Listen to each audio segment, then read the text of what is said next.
Well, howdy there, folks. Right kinds of y'all to stop in.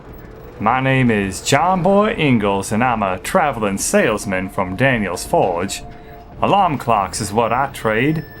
I lived on a farm what with me and my mama, God rest her soul. So between the chickens and looking after her, there wasn't much time to peddle my wares and such. But I saved up enough scrap to get on a train to the big city. And boy howdy, I wound up in a real jam right quick. You see, I never knew nothing about no combine, excepting the one I used to reap my corn. Well, that must be the weatherman, I said, looking up at that big screen TV. I never paid the TV no mind, just a bunch of men with their fancy degrees hemming and hawing. But you know what did catch my eye was they had aliens sweeping their floors. Seems like them city folk always gotta have the latest and the greatest. Of course, my mama never believed me when I told her. She said I was letting my imagination run wild just like the time I was in them short pants. All this traveling had made me a mite bit thirsty, so I grabbed some Coke out of the machine. Some kind lady left their change in. Well, if there's one thing I got from my daddy was never pass up a free lunch. That Coke tasted a little bit funny, like somebody let all the bubbles out. I went over to the big boards and looked for when the train to Nova Prospect would be heading out. I couldn't make heads or tails of it though, and from the looks of it, neither could my friend there. I finished my cola, found a bin to put the can in. Looks like most people just left their garbage sitting wherever they felt. No matter, I didn't mind staying a few days in City 17. People always gonna need alarm clocks, especially important big city folk. Now I just needed to find my way to the market. Excuse me, where can I find the market? Oh, okay, I don't want to cause no trouble or nothing, but there's the train to Nova Prospect. Well, looks like I just missed it, didn't I? Oh, shoot. Well, that's what I get for sleeping in. Well, right that moment, a kindly gentleman was going to help me find my way. We went down a little side room, and he let me right through, asking if I'd seen somebody by the name of Gordon. I told him, no, my name is John Boy Ingalls. I'm a traveling salesman from Daniel's Forge. I gave him one of my alarm clocks for his troubles, and he sent me on my way. Boy, this is a real funny way of getting to the market. What if I had a cow or some such?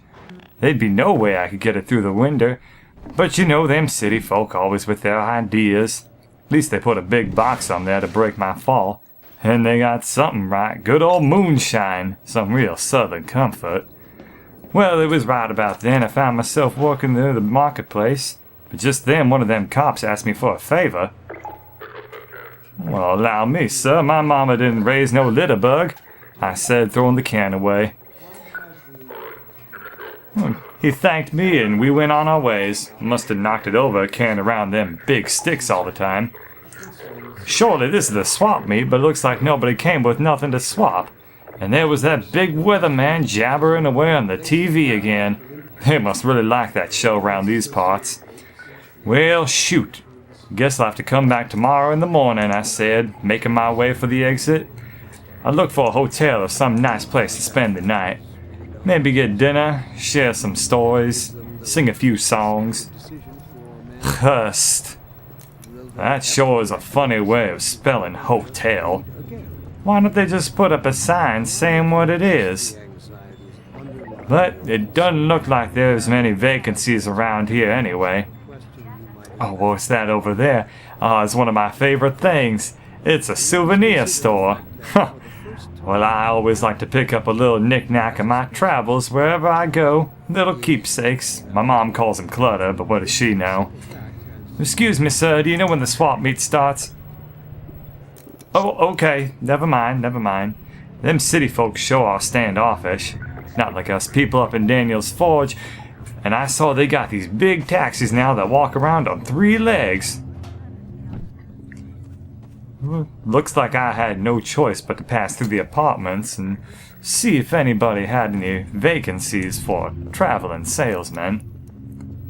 A playground? Well, that was just lovely. I would have loved to have a swing set like this as a kid, but I was raised with just a butter churn and my sister's dolls. Whatever kids growing up around these marts must feel like the luckiest childrens in the whole world. That front door had a big fancy lock on it. This place must have been real safe and secure. I started walking up the steps, seeing if I could find somebody with room in their hearts and homes for a simple merchant and his wares. Mind if I stay the night? Alright, I'll stay in the other room, and looky here, it's that show everyone's always watching. These folks was giving me the willies, though. I figured there was no harm in looking around a little more for maybe some nicer kin. Always gotta travel smart when you travel alone. Can't take it anymore.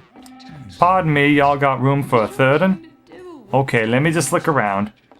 Oh, only one bathroom? Well, that's gonna make things real hard in the morning. I'll just go somewhere else to stay. Sorry to bother y'all. I went down the hallway, not a single room available. At least this building had lots of cops around. Surely no burglars would ever think of robbing this place. Well, howdy, stranger. Thanks for inviting me in. My name is Boy Ingalls, and I'm a traveling salesman from oh, God! And you'll never believe it, but those cops started coming in and hitting everyone with their sticks. People started running, telling me to run, and believe me, I ran so fast I couldn't tell you which way was forwards and which way was backwards. Keep moving. Head for the roof. Oh Lord, I'm in some real trouble now. My mama's gonna kill me when I get home. I still don't know what I did, but I found myself on the roof of one of them big tall apartments. They started following me around with their cars and their whirlybirds, and I just thought to myself if I could get to the police station, they'd let me be. I ain't never been so scared before in my life, and then they started shooting at me. It didn't hurt too bad at first, kinda like a snake bite. But oh, it really starts to smart. My knees were shaking so bad, and all I could think was to run like a chicken with its head cut off. I must have ran across 3 or 4 buildings, and thank the Lord I didn't fall off. The second and third times I got shot, I could barely even feel it. Well, I found my way into another building, but I started to feel real funny. I think now I realize there must have been something in that water, 'cause I started seeing things. I thought I'd have died and went to them pearly gates, but the Lord, he gave me a second chance. I even saw that weatherman. Well, I must have wandered all the way to safety, 'cause when I came to, I had a fancy robot suit on and all them bullets was gone. Those cops was nowhere to be found either.